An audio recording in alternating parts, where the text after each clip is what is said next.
महाभारत युद्ध के बाद क्या हुआ विधवाओं के साथ। मित्रों, इतिहास के सबसे बड़े युद्ध महाभारत के बारे में तो आपने सुना ही होगा, जिसने पांडवों और कौरवों के बीच धर्म और अधर्म को लेकर चल रहे इस युद्ध का परिणाम काफी भयानक हुआ था। भले ही इस युद्ध में पांडव जीत गए थे, लेकिन युद्ध के बाद उनकी दुनिया बदल चुकी थी। 18 दिनों तक चले इस युद्ध में कई योद्धाओं ने भाग लेकर अपने प्राणों का बलिदान दिया था। ऐसे में क्या आपने कभी यह जानने की कोशिश की है कि उन योद्धाओं के बलिदान के बाद उनकी पत्नियां जब विधवा हो गई तो उन विधवाओं का क्या हुआ? क्या उन सभी विधवाओं ने अपने प्राण त्याग दिए या फिर उनके साथ कुछ और ही हुआ?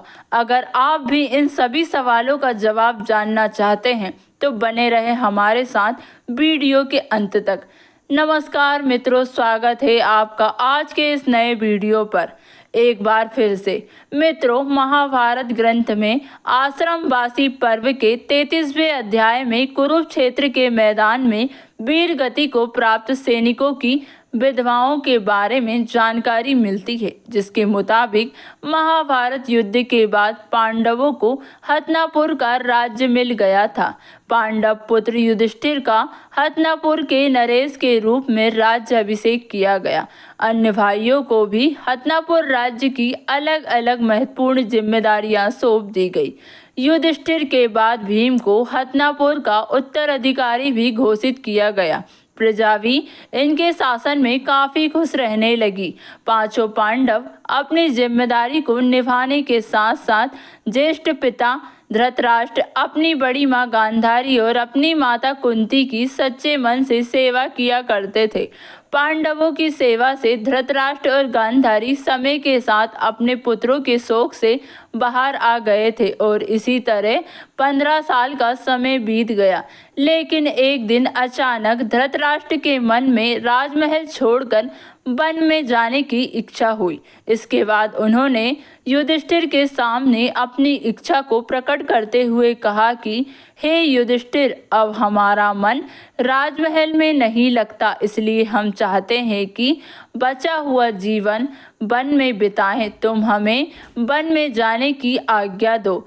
अपने ज्येष्ठ पिता के मुंह से यह बात सुनकर युधिष्ठिर बहुत ही दुखी हो जाते हैं, लेकिन वह उनकी बातों को टाल भी नहीं सकते थे और विदुर भी युधिष्ठिर को इसके लिए समझाते हैं। जिसके बाद युधिष्ठिर वन में अपने ज्येष्ठ पिता के रहने के लिए कुटिया बनवा देते हैं और उन्हें जाने की आज्ञा दे देते हैं। जब धृतराष्ट्र जाने लगते हैं तो गांधारी, माता कुंती, विदुर और संजय भी उनके साथ चलने लगते हैं। कुछ दिन ऐसे ही बीत जाते हैं और इधर पांचों पांडव भी उनके जाने के बाद अपना पूरा जीवन अपनी प्रजा की सेवा में लगा देते हैं। हस्तिनापुर की प्रजा भी पांडवों की सेवा भाव से काफी प्रसन्न रहती थी, लेकिन इस प्रजा में शामिल विधवा स्त्रियां शोक में रहती थी, जिसके पति कुरुक्षेत्र के मैदान में वीर गति को प्राप्त हो गए थे।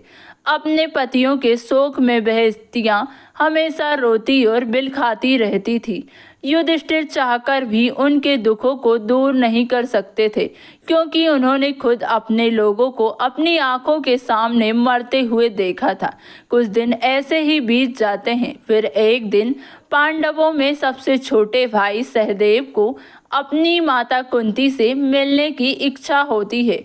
सहदेव जाकर अपनी इच्छा को अपने चारों पांडव भाइयों को बताते हैं, जिसके बाद भीम, अर्जुन, नकुल और द्रौपदी के मन में भी माता कुंती से मिलने की इच्छा जागृत हो जाती है। सबके कहने पर हस्तिनापुर नरेश युधिष्ठिर अपने सेनापति को आदेश देते हैं कि वह सभी के वन में जाने की व्यवस्था करें। अगले दिन पांचों पांडवों द्रौपदी के साथ वन की ओर चल पड़ते हैं।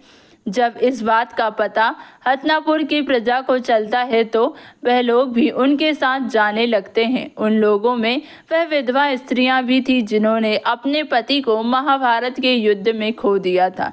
वन में जाकर पांचों पांडव उस आश्रम में जाते हैं जहां धृतराष्ट्र, गांधारी, माता कुंती, विदुर और संजय सभी निवास कर रहे थे। और हथनापुर निवासी उसी आश्रम के आसपास अपना डेरा जमा लेते हैं।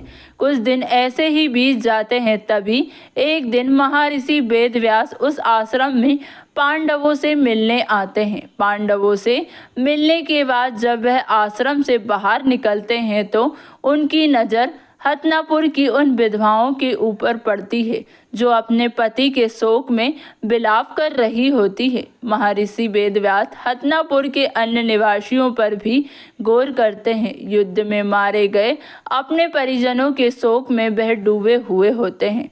यह देख महर्षि वेदव्यास को बहुत दुख होता है। वह सभी को समझाते हैं कि आप लोग युद्ध में वीरगति को प्राप्त हुए अपने परिजनों का शोक मत मनाइए। वह सभी जिस लोक में हैं वहाँ वह सुखपूर्वक रह रहे हैं और वह वहाँ काफ़ी प्रसन्न भी हैं। लेकिन महर्षि वेदव्यास द्वारा समझाने के बाद भी विधवा स्त्रियों और प्रजा पर कोई असर नहीं हुआ। वह अभी भी शोक में रहते हैं।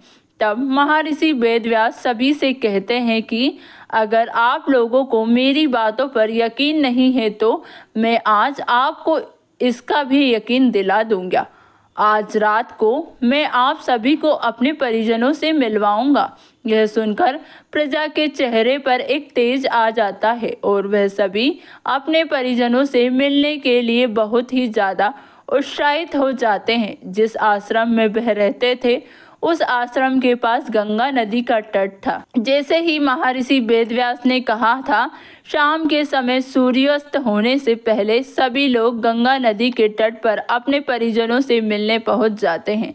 उसके बाद महर्षि वेदव्यास अपने तपोबल से महाभारत युद्ध में मरे गए सभी योद्धाओं को वहां पुकारते हैं।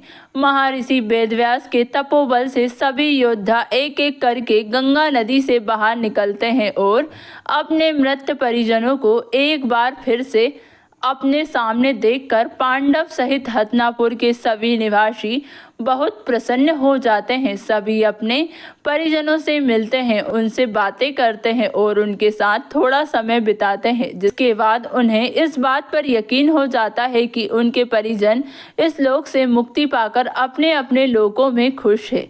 यह बात जानने के बाद सभी के मन में अपने परिजनों को लेकर जो शोक था वह समाप्त हो जाता है। कुछ समय बीतने के बाद युद्ध में मारे गए सभी योद्धा एक एक करके गंगा जल में डुबकी लगाकर अपने अपने लोक चले जाते हैं। उनके वापस जाने पर जो विधवा स्त्रियां रहती है वह वापस से दुखी हो जाती है। यह देख महर्षि वेदव्यास विधवा स्त्रियों से कहते हैं कि जो स्त्रियां अभी भी दुखी हैं और अपने पति के साथ उस लोक में जाना चाहती है वह गंगा के इस पवित्र जल में डुबकी लगाकर अपना जीवन त्यागने के बाद जा सकती है। महर्षि के मुंह से यह बात सुनकर सारी विधवा स्त्रियां तुरंत गंगा के जल में डुबकी लगा देती है और अपने जीवन का त्याग करके अपने अपने पति के लोक में चली जाती है। मित्रों, महाभारत की घटना अपने आप में हैरान कर देने वाली है। एक अद्भुत घटना है। चचेरे भाइयों के बीच हुए महाभारत रूपी इस भयंकर युद्ध के लिए बहुत से लोग द्रौपदी को दोष देते हैं तो कुछ कौरवों के अहंकार और लालच को इस युद्ध की वजह मानते हैं। वहीं कुछ ऐसा भी कहते हैं जिनका कहना है कि शकुनी की वजह से महाभारत के इस युद्ध की पृष्ठभूमि का निर्माण हुआ।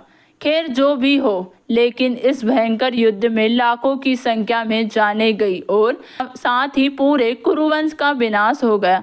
मित्रों, कहा जाता है कि महाभारत युद्ध के बाद हथनापुर पर पांडवों ने 36 वर्षों तक राज्य किया। इसी बीच गांधारी के श्राप की वजह से यादव वंश का वजूद भी लगभग खत्म हो गया था और एक शिकारी का तीर गलती से भगवान श्री कृष्ण के पैर में लग गया, जिससे उन्होंने अपना देह त्याग दिया और उसके बाद वह बैकुंठ लौट गए। दोस्तों, आपको आज की यह वीडियो कैसी लगी कमेंट करके ज़रूर बताएं। वीडियो को लाइक और चैनल को सब्सक्राइब करना ना भूलें। धन्यवाद।